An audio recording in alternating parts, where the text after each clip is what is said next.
There was a time when choice was sacred, when having more than one path meant freedom. But we've crossed a threshold. Now too many choices don't liberate, they paralyze. You don't feel empowered when you open that app. You feel restless. You feel like you're drowning in possibilities, unable to commit to a single one. Every scroll whispers the same lie. There might be something better. So you never stay, you never finish, you never sit with what is, because what if what comes next is better? Funnier, louder, more beautiful, more intense? And in this constant anticipation, you lose presence. You don't enjoy what you're watching. You're already half leaving it. Your eyes move, but your mind is fractured. And somewhere deep beneath the noise, something inside you begs for enough. The danger isn't that you waste time, it's that you begin to believe that nothing is worth staying for, that everything is disposable, even people, even purpose, even peace. We were taught to chase the best, but the best has no meaning when it never arrives. When every new thing is already old the moment it appears. You're not overwhelmed because you have too much. You're overwhelmed because nothing feels real anymore. But what if you chose one thing and stayed with it? What if you stopped grazing and started grounding? What if you sat still and let the noise pass? Because clarity doesn't come from seeing every option. It comes from closing the ones that don't matter. And freedom isn't the ability to choose endlessly. Freedom is knowing what to choose and not needing anything else. Type 1. To write the next topic or type the changes you want. Theory. Você disse, I need to expand the first topic to 4,500 characters and maintain the same rule for the next topics of 4,500 characters. Keeping the same language that started with the content, do not add any bullet point, subtitles, or anything like that. I just need content ready to be narrated. ChatGPT disse, here is the full expansion of topic 1, the illusion of endless options, with approximately 4,500 characters, crafted in your preferred narrative style, continuous, fluid, introspective, and grounded in STOIC reasoning. Ready for direct voiceover narration. The illusion of endless options. Choice was once a symbol of power. A man who could choose was a man who owned his time, his thoughts, his life. But something shifted. Today, we confuse abundance with clarity. We carry entire worlds in our pockets and yet feel more lost than ever. You open a screen. Before you can even think, you're presented with a dozen paths. News, messages, music, videos. One thing leads to another, and none of it leads to you. Because you're not really there. You're already halfway into the next thing and the one after that. Your mind is in constant motion, but it's not going anywhere. You weren't taught to choose. You were taught to hover, to keep your options open, to never stop moving. The result is not freedom. The result is exhaustion. A slow erosion of focus. A life that feels full, but leaves you empty. No one told you that too much choice can become its own prison. That you would start avoiding stillness not because it's boring, but because it exposes how uncentered you've become. The moment you sit in silence, the cravings scream louder. The itch to check, to click, to scroll. Not because you're interested, but because you've forgotten what it means to be still. And you call that freedom. Look closer. Every platform you use, every feed you follow, every app you open, they're not giving you more. They're taking more. They strip your attention, split it, scatter it across 1,000 trivial things, and return nothing in exchange. You finish the day overstimulated, yet underwhelmed. You've consumed more than ever, and somehow absorbed nothing. That's the trap. When you're offered infinite choices, you stop committing to any. You abandon books halfway. You watch 2 seconds of 5 different videos. You start a thought, interrupt it, then wonder why you feel foggy. It's not your discipline that's broken. It's your environment that's designed to fracture it. You see, real choice is not about having everything. It's about knowing what's enough.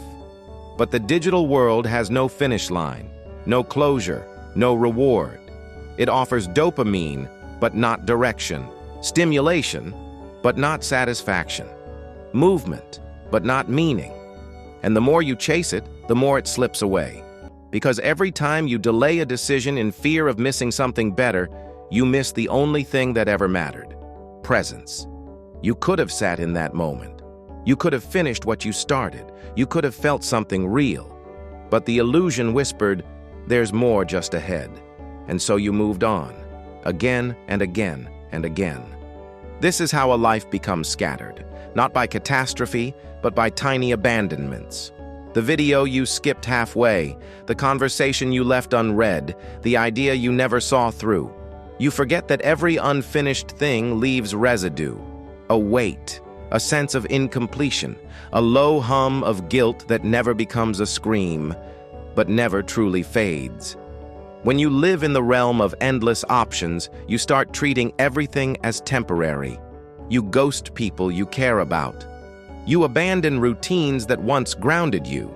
You exit when things get too real, too slow, too quiet, because you've been trained to believe that the next thing will always be better.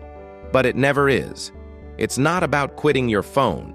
It's about reclaiming the ability to decide, to sit with what you've chosen, to stop grazing through content like a distracted animal and instead eat what nourishes your mind. To remember that the strongest man is not the one with the most options. It's the one who can say no to most of them. If you've been feeling lost, scattered, unanchored, the cause is not a lack of opportunity. It's a lack of direction.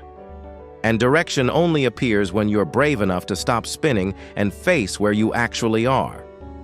The world won't slow down, but you can.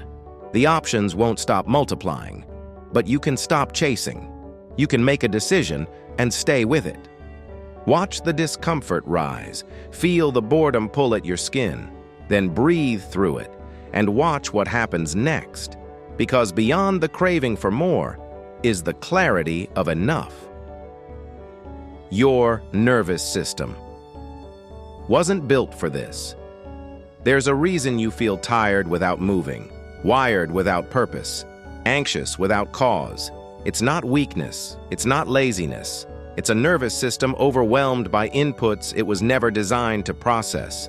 The human brain evolved in silence, in stillness, in rhythms tied to wind, fire, water, breath. It wasn't made for sudden flashes of light, for synthetic sounds, for dozens of rapid-fire decisions per minute. And yet that is what your day now demands. Each scroll, each ping, each vibration, your body reacts, not metaphorically, physically, internally. Hormones, neurotransmitters, electrical storms in your gut and spine. You call it just a message, but your nervous system calls it a threat. You don't know what that notification contains. Praise or rejection, urgency or conflict. Every alert pulls your focus and sharpens your senses, and when you receive hundreds a day, your body never returns to baseline. You live in a loop of subtle alarm. Even in rest, you remain braced. You never fully relax. You sleep, but it's shallow. You sit, but your jaw is clenched. You smile, but your chest feels tight because your system is overloaded, not with danger, but with anticipation of it. And this is the most exhausting state a body can endure. There was a time when adrenaline was sacred. It surged only when needed, when danger was present, when action was required. Now it leaks into your blood with every swipe. Not enough to fight, not enough to flee, just enough to keep you alert, fractured, hyper-aware, and endlessly tired. We are not tired because we are working too hard. We are tired because we never fully power down. And the worst part? We call this normal. We glorify busyness. We applaud responsiveness. We reward availability. We treat nervous system collapse as ambition, as if living in constant tension were a badge of honor. But the body keeps the score. And when it's had enough, it whispers first. Then it aches. Then it breaks. But don't blame the machine. The body isn't malfunctioning. It's signaling. It's begging. It's telling you, I was not made to be reached at all times. I was not made to switch tasks 100 times an hour. I was not made to live in a cage of noise. If your attention is constantly stolen, if your energy never feels replenished, if your patience runs thinner with each passing week, the culprit is not just your habits. It's the pace you've accepted and the pace you've normalized. The Stoics taught mastery over impulse, stillness, emotional regulation, but they did not live in a world where chaos could knock at the door every 5 seconds. To live stoically today is not just to master the mind, it is to protect it, to build walls around your nervous system, to learn what your body is whispering before it has to scream. Try sitting with no sound, no stimulus, no demand. You'll feel it immediately.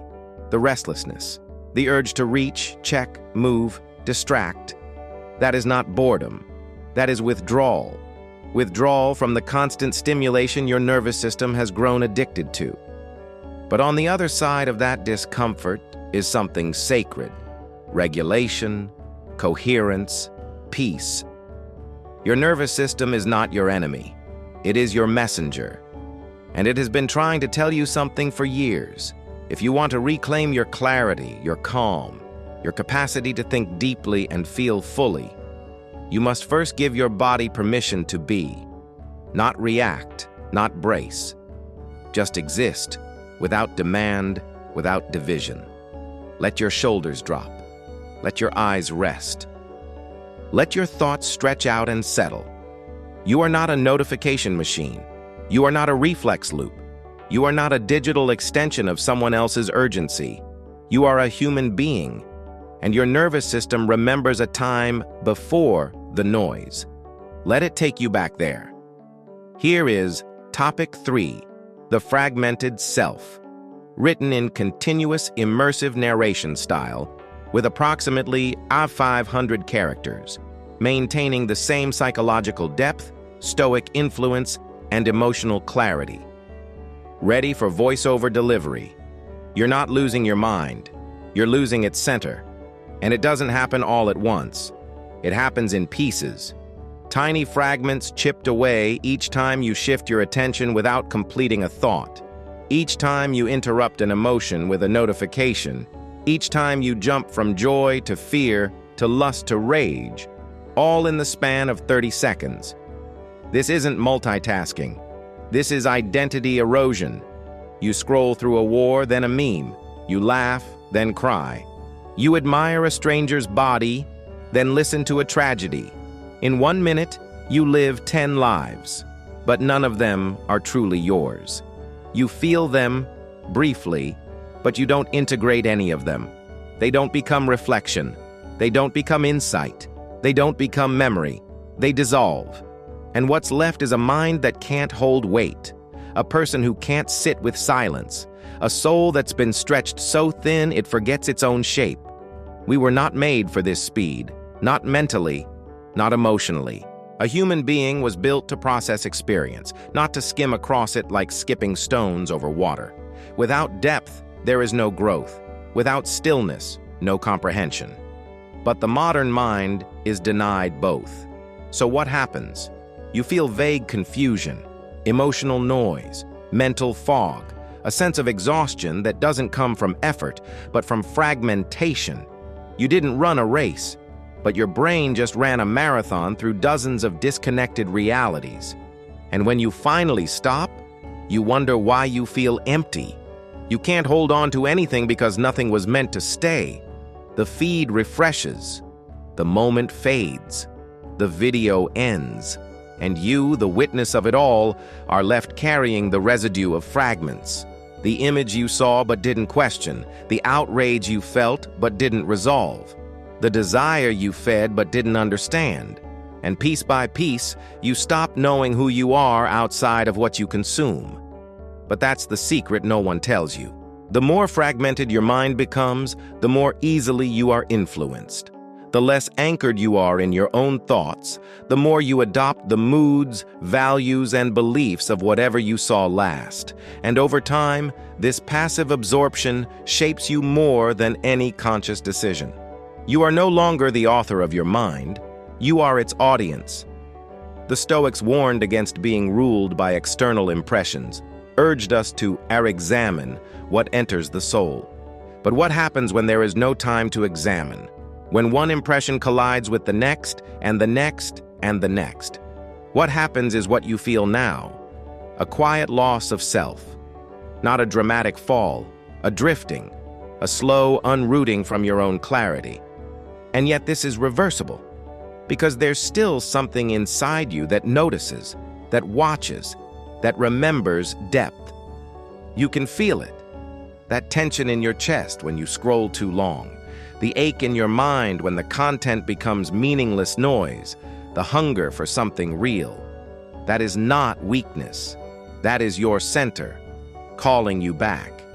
To find it again, you must stop jumping. You must stop skipping over your own life like content in a feed. Let yourself finish a thought. Let yourself feel an emotion without needing to interrupt it. Let a single experience move all the way through you without escape. You don't need more stimulation. You need integration. What you consume must be digested. What you feel must be processed. Otherwise, it's just fragments, and you are left trying to live a full life with a shattered self. Turn off the noise, close the loop, walk in silence, and ask, what am I actually thinking right now? What am I actually feeling? And is any of it mine? Reclaim your inner voice. Not the loud one that reacts, the quiet one that sees. Because in a world that trains you to scatter, your greatest rebellion is to gather yourself and stay whole. Here is Topic 4. Mental Scarcity in a World of Digital Abundance. Written in continuous narration style with approximately 4,500 characters, aligned with the tone, rhythm, and clarity of the previous chapters. You've never had more access to knowledge, more ideas, more perspectives, more answers. And yet, something strange has happened. You don't feel more informed. You feel overwhelmed, not full but starved, not enlightened but scattered. This is the paradox of the modern mind, drowning in information but thirsty for meaning. You scroll past insights, lessons, wisdom that once would have changed someone's life. Now it lasts 10 seconds, maybe 5. You nod, feel something stir, then it's gone. Swallowed by the next post, the next hook, the next clever phrase. Not because it wasn't powerful, but because you didn't stay long enough to let it land. You were already gone. Digital abundance has created a new kind of poverty, one of attention, of presence, of memory. The more you consume, the less you remember. The faster the input, the thinner the impact.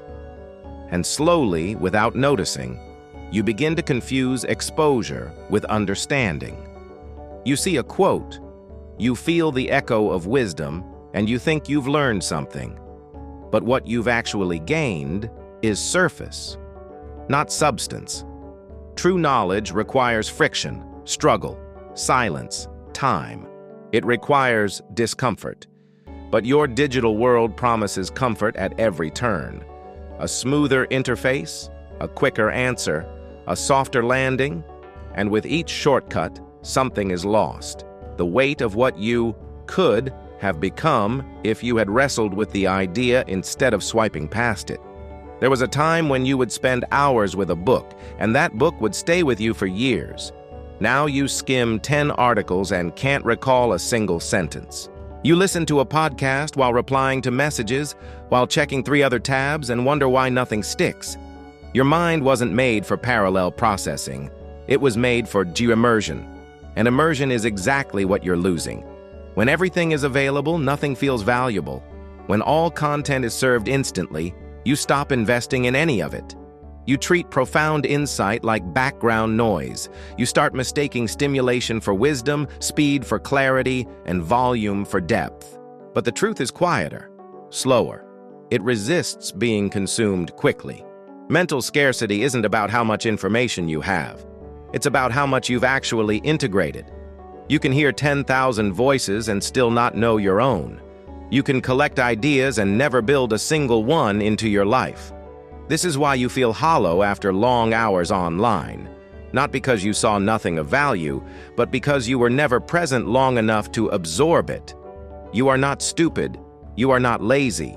You are overstimulated. Your mind is trying to protect itself from the avalanche, and so it filters, it forgets, it lets go. Not because the content wasn't good, but because the channel is flooded, and that's the danger.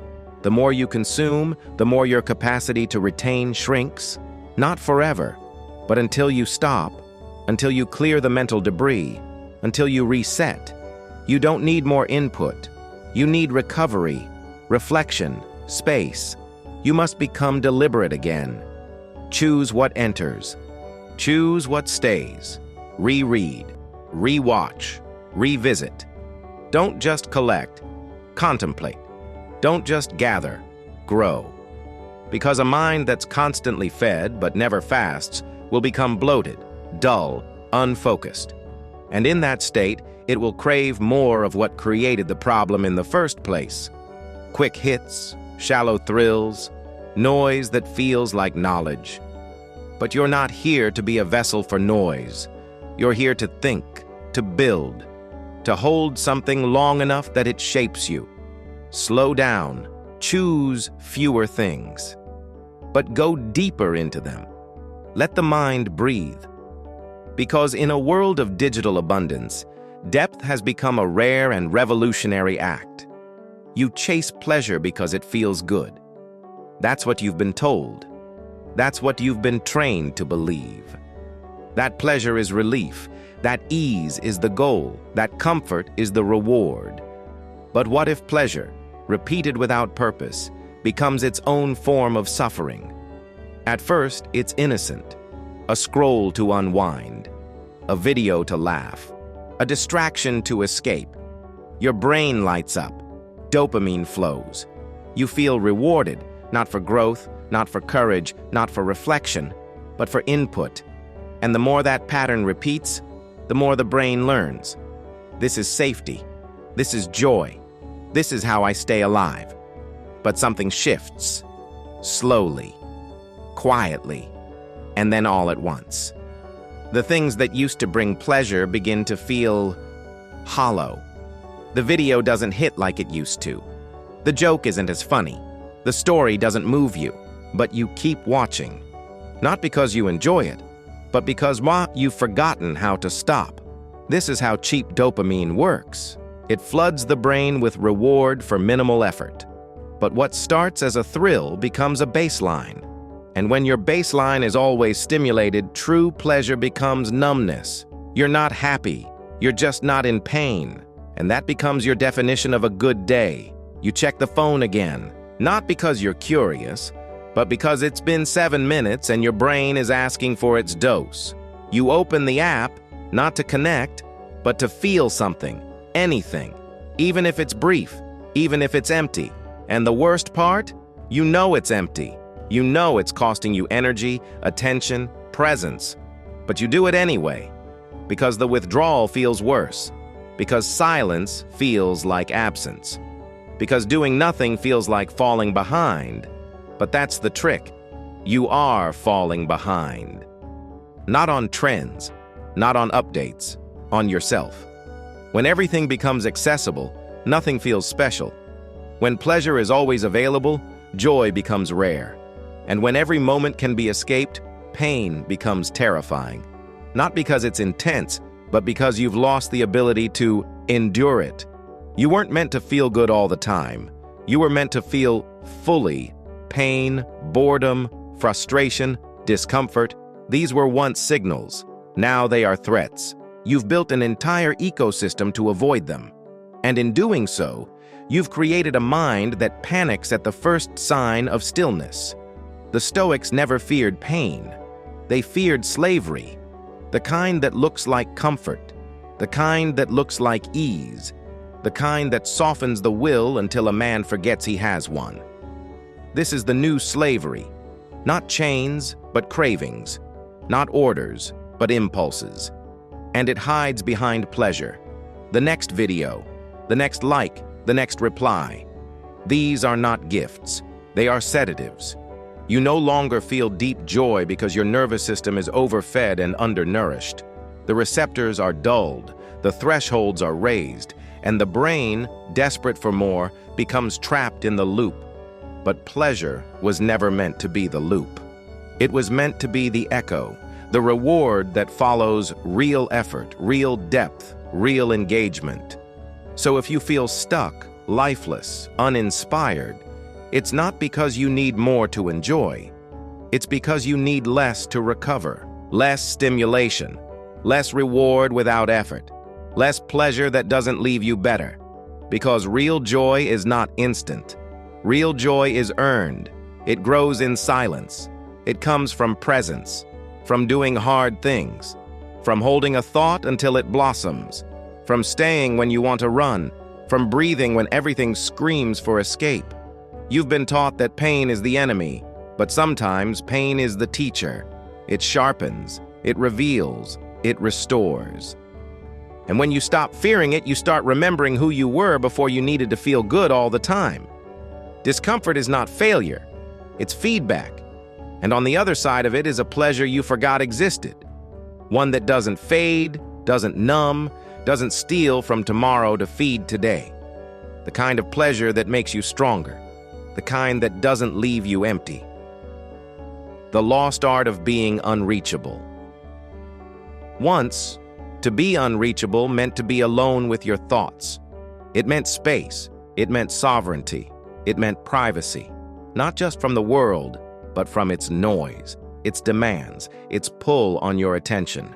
To be unreachable was not a flaw. It was a fortress. But now it's called avoidance. Now it's framed as selfish. Now, every second you don't respond is seen as delay. Every minute you're quiet is interpreted as neglect. We've traded the dignity of our solitude for the performance of our availability. You carry a device that allows anyone to enter your world at any hour.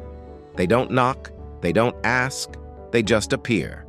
And the moment your phone lights up, so does the part of your brain that believes every ping is urgent, that every request deserves a response, that every question must be answered now. And so you begin to fragment your life, not by choice, but by pressure. You interrupt meals, conversations, moments of rest, thoughts that were just beginning to form. All for what? To appear accessible? To be perceived as responsive? Ask yourself this: at what cost? Your ability to go deep is destroyed by the expectation that you must always be reachable. The idea of turning off your phone feels like rebellion. The idea of not responding right away feels like guilt. And slowly, you stop drawing boundaries, not because you agree with the invasion, but because you've forgotten how to defend yourself against it. This isn't just a digital problem, it's a spiritual one.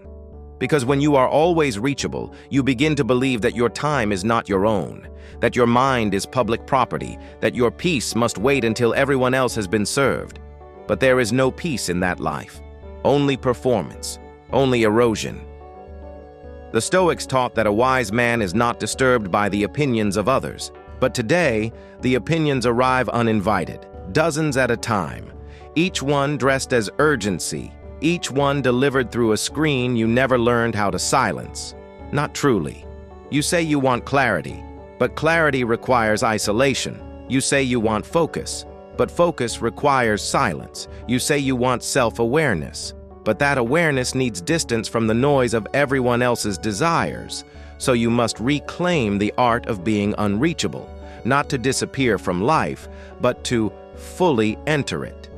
To enter it on your terms, with a centered mind, with a rested body, with presence strong enough to resist the gravity of false urgency. There is no shame in stepping back, in muting the world so you can hear your own voice again, in missing a message so you don't miss your moment, in being late to the noise so you can be early to your soul. And make no mistake, when you begin to pull away, the world will call it strange. People may feel offended, systems may resist, but that's how you know you're on the right path. Because what benefits your mind will often contradict what profits their platforms. You don't owe instant access to anyone. Your value is not in your speed. It's in your substance. And your substance grows in the spaces where no one is watching, where no one is expecting, where no one is reaching in. Let the messages wait. Let the notifications pile up. Let your silence speak. You are not a servant to the system. You are not a prisoner of the feed. You are not a shadow of your availability. You are a mind, a breath, a soul that deserves space.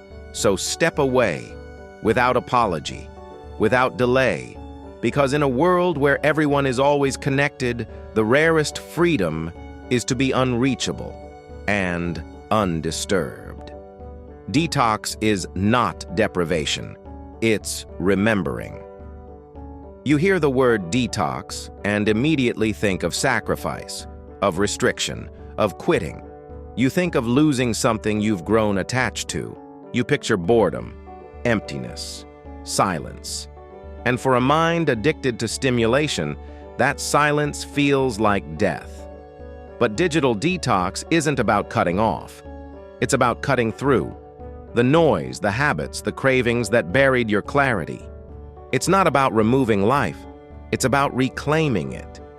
You're not giving anything up. You're remembering what was always there. Because the world you built around your devices was never neutral. It shaped you, molded you, pulled your nervous system toward its pace. And over time, it rewired what you considered normal. What used to feel frantic now feels necessary. What once disturbed your peace now lives in your pocket. And when that becomes your default, you start to fear stillness. You confuse calm with emptiness. And so you run back to the feed, not because it fulfills you, but because you forgot how to be without it. But the moment you step away, something begins to happen. At first, it's discomfort, then restlessness, then a strange sense of disorientation, like you've left a room you lived in for years and stepped outside for the first time. The sun feels unfamiliar, the silence, too honest. You start hearing thoughts you've been avoiding. You start feeling emotions you've been suppressing. The things you numbed with constant input now rise to the surface, not to punish you, but to reintroduce you to yourself. This is the moment you realize detox is not subtraction. It's reunion. You meet yourself again, without distractions, without filters, without the performance of presence that's interrupted by a dozen pings. And that version of you, the quiet one, the observant one, the one that doesn't need a screen to feel alive, that's the version you've been starving for. The one who thinks deeply, the one who listens fully, the one who doesn't need to share everything to validate that it happened. The reason detox feels so strange isn't because it's unnatural. It's because it's unfamiliar. But unfamiliar doesn't mean wrong. It means old truths have been buried too long. You were not born into chaos. You were born into rhythm, into breath, into light that changes with the sky and time that flows without countdowns. You were born into the kind of attention that can sit with a single flower and call it enough. And when you remove the digital clutter, you don't lose access. You gain depth. You don't become disconnected. You become selective. You don't stop living. You begin experiencing again, without the need to document, optimize, monetize, or share. This is not deprivation. This is return. Return to your senses. Return to your pace. Return to the clarity that doesn't come from input, but from stillness. The mind was not meant to be filled endlessly. It was meant to filter, to reflect, to refine. But it can only do that when you give it space, when you stop pouring in so much that it overflows without ever being absorbed. Detox is a reset, yes. But more than that, It's a remembering of how it feels to wake up and not reach for a screen, of what it's like to walk and actually notice where you are, of how a conversation flows when your phone is nowhere near, of how your mind feels after an hour of silence, not empty, but full of yourself again. So no, this isn't about restriction. This isn't punishment. This is sacred. This is the practice of peeling away what's false so what's real can return. You haven't lost your clarity. You've just buried it under layers of convenience. You haven't lost your attention. You've just let others rent it for too long. It's time to take it back, not as a reaction, as a remembrance, because the most powerful things in life don't scream for your focus. They wait, and when you remove the noise, they rise. You were never meant to be wired to the world. You were not designed for this, not for this velocity, not for this noise, not for this constant connection to everything, everywhere, all at once. Your mind was never meant to be a server. Your body never meant to be a node. You were built for presence, for rhythm, for moments, not for the endless stream of interruptions that now define your day. You check the device again, not because you need to, but because something in you twitches when you don't. And that twitch is the tether. The feed never ends. The inbox refills. The stories renew. The world keeps whispering that you're missing something, that you need to catch up, that your relevance depends on being plugged in. But here's the truth. The more you wire yourself to the world, the less you feel the current of your own life. Your inner world is shrinking, not by accident, by design. Every notification pulls you outward. Every scroll pulls you further from the place inside you that once held silence, wonder, patience, focus. These things have not vanished. They've been buried under 1,000 shallow pings. The tragedy isn't that we've become busy, it's that we've become distracted from ourselves, fragmented, constantly on, always available, but never truly present. And in that disconnection from presence, you begin to forget what it feels like to just be, with nothing to prove, nothing to post, nothing to refresh. There is no peace in a mind that is always reachable. There is no clarity in a mind that never stops reacting. And the more you chase stimulation, the more you dull your capacity to feel anything deeply. You become flat, passive, wired but numb. And numbness is not safety. It's a slow death of the soul. Look at the ancient world. Look at how the Stoics lived.